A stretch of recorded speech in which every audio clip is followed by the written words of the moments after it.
La rumeur. Quand Chloé arrive chez Devatech, elle découvre un bureau spacieux, des plantes vertes aux fenêtres et des ordinateurs dernier cri. Elle est embauchée comme chargée de communication interne. Elle est enthousiaste, mais un peu stressée. Ses collègues lui souhaitent timidement la bienvenue. L'ambiance semble cordiale. Elle s'installe au bureau 4B, entre un développeur discret, Malik, et une chef de projet nommée Justine, souriante mais distante. Les premiers jours passent, mais quelque chose la gêne, elle trouve que les échanges sont froids. On lui répond, mais on ne lui parle jamais spontanément.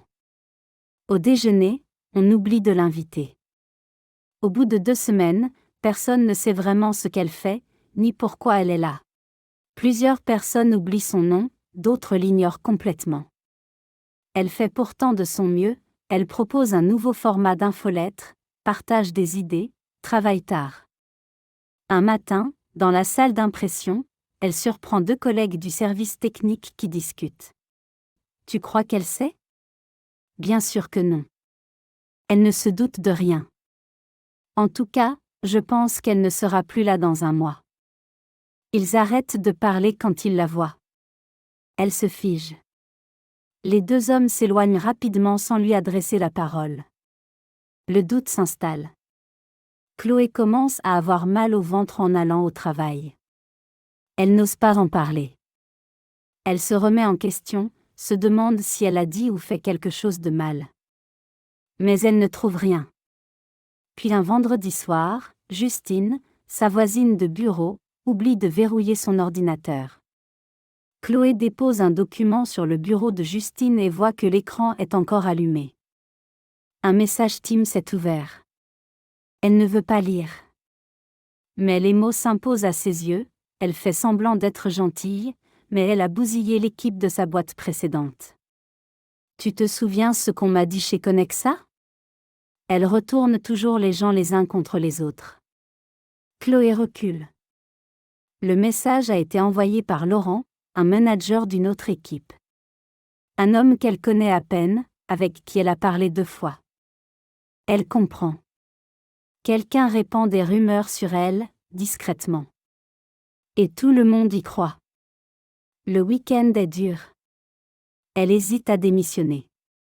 Elle a travaillé dur pour ce poste, elle l'a mérité.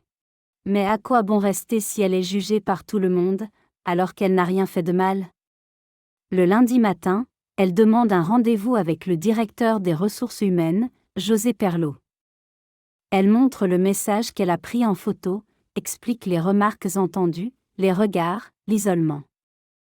José l'écoute en silence. Il ne promet rien. Elle ressort soulagée d'avoir parlé, mais doute que cela change quoi que ce soit. 2 jours plus tard, un email interne annonce une enquête sur un incident interne lié à des propos diffamatoires. Les semaines suivantes sont étranges. Justine évite Chloé. D'autres collègues viennent lui parler pour la première fois. Malik lui propose de prendre un café et discute avec elle amicalement. Un jour, une gestionnaire qui ne lui avait jamais parlé, l'arrête dans le couloir pour lui dire « J'ai entendu parler de ce que tu as vécu. Tu n'étais pas en tort. Tu as bien fait de parler. » Un mois plus tard, elle reçoit un message dans sa boîte mail. Suite à nos investigations, M. Laurent Bichat a été mis à pied pour avoir colporté des informations fausses et dénigrantes envers une collègue. Personne ne dit son nom. Mais cette fois, tout le monde comprend. Chloé ne devient pas soudain la star de l'entreprise. Mais les gens lui sourient. On l'invite à déjeuner. Et ses idées sont écoutées. Elle reste discrète. Elle continue son travail, jour après jour. Quelques semaines après le départ de Laurent, Devatech organise plusieurs formations sur la communication au travail. L'objectif est d'aider les employés à mieux échanger, à s'écouter et à travailler ensemble sans malentendu. Une session spéciale est consacrée à la sensibilisation contre le harcèlement moral et la diffamation en entreprise.